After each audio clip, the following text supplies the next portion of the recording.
Hello दोस्तों, subscribe करें self study Adda with Avinash को और साथ ही बेल आइकन प्रेस करें हमारे वीडियोस के लेटेस्ट नोटिफिकेशन के लिए। Hello students, welcome to my channel self study Adda with Avinash. आज मैं आप सबके लिए एक बहुत ही अच्छी न्यूज़ एंड लेटेस्ट अपडेट लेकर के आया हूँ regarding JEE mains, advanced and NEET के रिगार्डिंग। इस वीडियो में जेई के एस्पिरेंट्स के लिए कुछ बहुत ही अच्छी टिप्स है और 60 डेज सैम्पल टाइम टेबल है और कैसे हमें जेई मेंस या एडवांस को क्रैक करना है, इसके लिए बहुत सारी उपयोगी टिप्स हैं। तो वीडियो को एंड तक ज़रूर देखें। तो चलिए वीडियो स्टार्ट करते हैं। Updates regarding exam dates. तो आइए अब सबसे पहले हम बात करते हैं एग्ज़ाम डेट के अपडेशन को लेकर।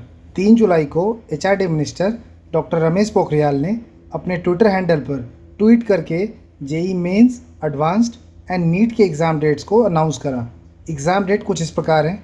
जेई मेंस 1 to 6 सितंबर, जेई एडवांस्ड 27 सितंबर और नीट एग्ज़ाम्स हैं वो 13 सितंबर को कराया गया है। तो आइए अब बात करते हैं कि जो ये एक्सटेंडेड एग्ज़ाम डेट आया है तो इसको हम कैसे यूटिलाइज़ कर सकते हैं। अब चूँकि जेई एग्ज़ाम्स काफ़ी पोस्टपोन्ड हो चुके हैं तो हमें इसका एडवांटेज लेना चाहिए और जो बच्चे जेई को टारगेट कर रहे हैं उनके लिए तो ये बहुत ही सुनहरा अवसर है। उनको भरपूर मात्रा में प्रिपरेशन टाइम भी मिल गया है जिसका यूज़ करके वो जेई एग्ज़ाम को बड़े आराम से क्रैक कर सकते हैं। अब बात करते हैं कि हमें क्यों मेहनत अब से स्टार्ट कर देना चाहिए। तो कई बार वजह का होना बहुत ज़रूरी होता है अपने गोल को पाने के लिए। अगर आप इंजीनियरिंग करना चाहते हैं तो इंडिया के बेस्ट जगह से करने का ही सपना होना चाहिए। जिन बच्चों ने स्टार्टिंग से ही बहुत ज़्यादा तैयारी नहीं भी की है तो उनके पास तो खोने के लिए कुछ भी नहीं है और पाने के लिए क्या है, आईआईटी कॉलेज की सीट। तो आज से लग जाइए पूरी तैयारी में, क्योंकि अच्छे कॉलेज से ही इंजीनियरिंग करने से आप सभी अपने ड्रीम्स को फुलफ़िल कर पाएंगे। अब बात करते हैं कैसे स्टार्ट करें प्रिपरेशन को। प्रिपरेशन स्टार्ट करने के लिए सबसे ज़रूरी है आपके पास अपने कन्वीनियंस के अकॉर्डिंग खुद का अपना एक फिक्स्ड टाइम टेबल का होना। तो टाइम टेबल आपके रास्ते में सबसे पहला पर सबसे ज़रूरी एलिमेंट होना चाहिए। आइए बात करते हैं क्यों टाइम टेबल बहुत ज़रूरी है। तो अब कुछ स्टूडेंट सोचते हैं कि अरे टाइम टेबल की क्या नीड है, हम तो अपने फ़ोन में मेंशन कर लेंगे अपना टाइम टेबल।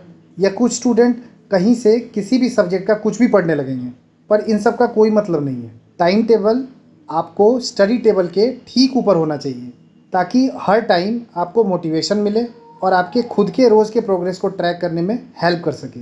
टाइम टेबल आपके बचे हुए topics, strong area, weak area, timely sample papers, revision of different subject, इन सबको ट्रैक करने का सबसे बेहतरीन तरीका है।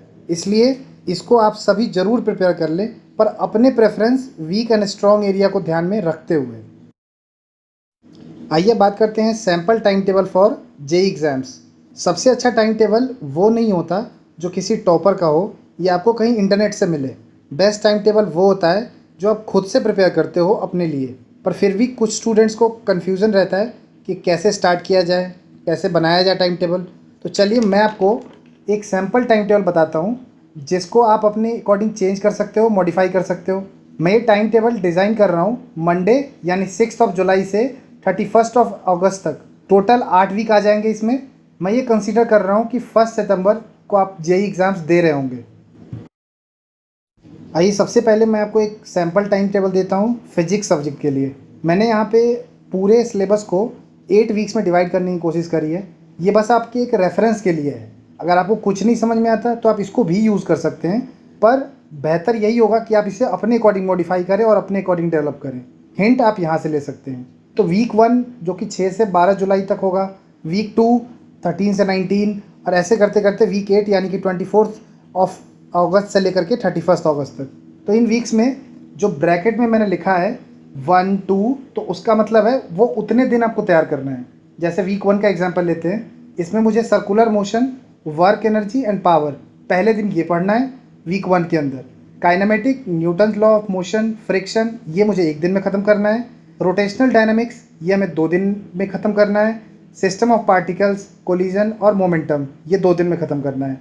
डे 7, अमूमन जितने भी टाइम टेबल मैं आपको बताऊंगा उसमें डे 7 जो होगा उसमें आप 1 2 या 3 जितने पेपर आप कर पाओ, कंप्लीट पेपर जेई का प्रीवियस जो आ चुका है उसको फुल सॉल्व करेंगे और उसके बाद उसको एनालाइज करेंगे कि क्या आपसे कमी हो रही है, कौन सा टॉपिक आप अभी भी नहीं कर पा रहे हैं और कौन से टॉपिक में इंप्रूवमेंट की ज़रूरत है। उस एनालाइज को एक पेपर में लिखेंगे और उसको जब भी रिवीजन क्लासेस मैंने लिखा है जहाँ जहाँ भी टाइम टेबल के अंदर, उस रिवीजन क्लासेस में आप उसी कमियों को दूर करने की कोशिश करेंगे। जैसे वीक 2 के एग्जांपल लेते हैं, तो वीक 2 जो कि 13 से 19 जुलाई के लिए है, उसमें एटॉमिक के लिए 1 दिन है, न्यूक्लियर फिजिक्स के लिए 1 दिन है, इलास्टिसिटी, थर्मल, एक्सपेंशन, कैलोमेट्री, ये सब 1 दिन में ख़त्म करना है, और kinetic theory of gas, thermodynamics, heat transfer, ये सब 1-1 दिन का टॉपिक है। पर डे 7 में प्रीवियस पेपर आपको करना है, जो भी आप IIT JEE में आ चुका है, पुराने पेपर उठाएंगे, उसको आप सॉल्व करेंगे। डे 6 हम रिवीजन का है, तो ये रिवीजन का मतलब यहाँ पे वो हुआ कि आप जितने भी टॉपिक पढ़ चुके हो, अगर आप उसमें कोई अभी भी डाउटफुल हो या आपको पूरी तरह से क्लियर नहीं हुआ वो टॉपिक, तो आप रिवीजन डे वाले दिन में उसको कंप्लीट कर सकते हो। वरना जो आपने पेपर दिया है उसको भी एनालाइज कर सकते हो आप रिवीजन वाले दिन के अंदर। तो ऐसे करते करते आप वीक 1 से वीक 8 तक चले जाएंगे। अब कुछ इंपॉर्टेंट टॉपिक्स मेरे अकॉर्डिंग, आने को तो वैसे सभी इंपॉर्टेंट हैं, लेकिन इन पे आप खास ध्यान देंगे अगर मेंस की तैयारी कर रहे हैं। सबसे पहले तो करंट इलेक्ट्रिसिटी, EMI और AC, atoms, nuclei, semiconductor, moving charges and magnetism, optics, dual nature of particle, thermodynamics. तो ये कुछ टॉपिक्स हैं जो आपको वीक 8 में जाते हुए रिवाइज करना है। जैसे मैंने, आप देखो वीक 8 में लिखा क्या है, डे 1 और डे 2, 3, ये सब आपको रिवाइज करना है मेन टॉपिक्स को। फिर डे 5 और 6 भी है रिवीजन ऑफ मेन टॉपिक्स। तो मेन टॉपिक्स क्या हैं, जो इस टाइम टेबल के नीचे लिखा हुआ है। तो आप ऐसे करके फिजिक्स तैयार कर लेंगे। तो चलिए अब बात करते हैं सैम्पल टाइम टेबल 60 डेज़ के लिए केमिस्ट्री सब्जेक्ट के लिए। इसको भी मैंने फिजिक्स की तरह ही पूरे सिलेबस को 8 वीक में डिस्ट्रीब्यूट किया है, 6 जुलाई से स्टार्ट होकर के 31 अगस्त तक के लिए।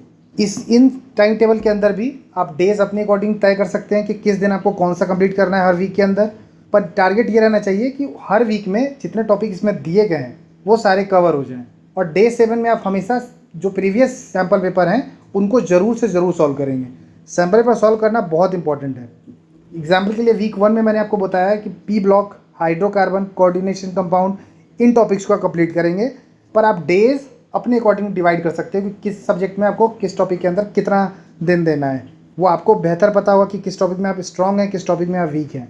उसी तरीके से मैंने यहाँ पे आपको important topics for JEE mains दिया है, जो कि आप वीक 8 में मोस्टली डिवाइड करने की कोशिश करेंगे और उसको रिवाइज करेंगे। इन टॉपिक्स को ज़रूर से ज़रूर करके जाएँ JEE मेंस के लिए।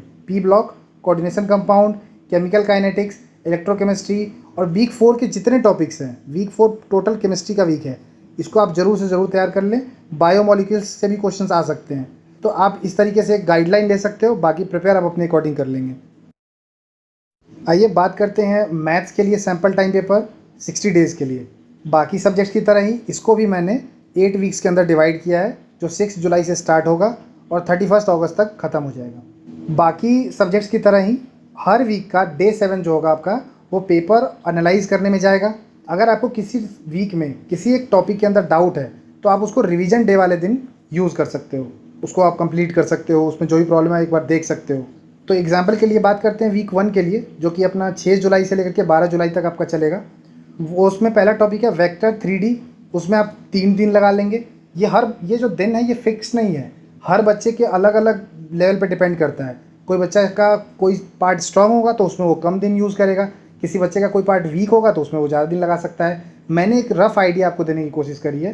तो डे 2 दिन उसको लगेगा कॉम्प्लेक्स नंबर में, फिर 1 दिन प्रोबेबिलिटी में लगेगा, और डे 7 पेपर एंड एनालिसिस का है। उसी तरीके से वीक 2 में प्रोबेबिलिटी 1 दिन में करना चाहेगा, कॉनिक सेक्शन 3 दिन लग सकता है, एप्लीकेशन ऑफ डेरिवेटिव 1 दिन लगाना है आपको। डे 6 रिवीजन का है। तब यहाँ जो रिवीजन है इसका क्या मतलब है कि वीक 1 या फिर वीक 2 में कोई टॉपिक आपका वीक रह गया या आपको लगता है थोड़ा सा और ब्रशअप की ज़रूरत है उसमें, तो आप उसको डे 6 के लिए रख सकते हैं। और डे 7 हमेशा की तरह, हर बार की तरह पेपर और एनालिसिस का दिन है, जिसमें आप प्रीवियस सैम्पल पेपर सॉल्व करेंगे IIT JEE के। उसके बाद आपको आइडिया लगेगा कि आप कितने पेपर के लिए प्रिपेयर हैं। उसी तरीके से आप वीक 8 तक रिवाइज़ करेंगे। वीक 8 की बात आपको बता दूं तो इसमें क्या है, रिवीजन का मैंने ज़्यादा टाइम टेबल रखा है। तो इसमें आप क्या रिवाइज़ करेंगे, तो इसमें आप वो रिवाइज़ करेंगे जो मैंने यहाँ लास्ट कॉलम में लिखने की कोशिश करी है, important topics related to JEE mains. इसमें जितने टॉपिक्स दिए गए हैं वो खासा इंपॉर्टेंट है, तो इसको तो आप ज़रूर इससे ज़रूर कर लेंगे। जैसे कि vector and 3D, matrices and determinants, application of derivatives, जिसको AOD मैंने शॉर्ट में लिखा है, कोऑर्डिनेट ज्योमेट्री, उसके अंदर स्ट्रेट लाइन, सर्कल्स और कॉनिक्स आते हैं, MR statistics, sequences and series, जिसमें AP और GP का सवाल बहुत इंपॉर्टेंट है, रेगुलरली पूछा जाता है। तो आपको एक रफ़ आइडिया मिल गया कि ये तीनों सब्जेक्ट को आपको कैसे प्रिपेयर करना है। अगर आपको कुछ नहीं समझ में आता है तो जस्ट आप इसको ही लेकर के चलें जैसा मैंने आपको बताया है, और अगर समझ आता है तो आप अपने अकॉर्डिंग प्रिपेयर कर लें, अपने वीकनेसेस और स्ट्रॉन्ग पॉइंट के अकॉर्डिंग, और उसके अकॉर्डिंग आप तैयार करना स्टार्ट कर दें। आइए बात करते हैं how to develop mindset to crack JEE exams. Mindset कैसे बनाएं? तो मैं आपको बता दूं कि कभी भी कोई एग्ज़ाम क्रैक करने के लिए सभी क्वेश्चन को अटैम्प्ट करना या सारे क्वेश्चन जो आपने अटैम्प्ट किया उसको सही करना इंपॉर्टेंट नहीं है। बस ध्यान ये रखना है कि जो भी नंबर ऑफ क्वेश्चन अटैम्प्ट करो, try to solve it right, कि वो ज़्यादा से ज़्यादा आपका सही हो। एग्जाम्पल के लिए, अगर आपके out of 75 question 40 to 45 question एकदम करेक्ट हो जाते हैं तो एग्ज़ाम बिल्कुल क्लियर हो सकता है। बस वो 45 क्वेश्चन सही अटैम्प्ट होने चाहिए। तो स्टूडेंट्स फोकस बनाए रखें, आईआईटी एडमिशन एम जरूर रखें और डेली रूटीन फॉलो करें। अच्छी डाइट लें, बैलेंस डाइट लें, और हो सके तो थोड़ा मेडिटेशन करें, जिससे फोकस और ज़्यादा डेवलप होगा। उम्मीद करता हूँ आप सभी एग्ज़ाम में बहुत अच्छा करेंगे। All the very best, my best wishes are with you. अगर आप सबको मेरी ये जानकारी अच्छी लगे तो अपने फ्रेंड्स को भी शेयर करें, ताकि वो भी मोटिवेटेड रहें और इन टाइम टेबल का फ़ायदा उठाएं, और उनको भी पता लगे कि कैसे प्रिपेयर करना है टाइम टेबल और कैसे पढ़ाई करनी है। चैनल को इसी तरह से सपोर्ट करें। जय हिंद।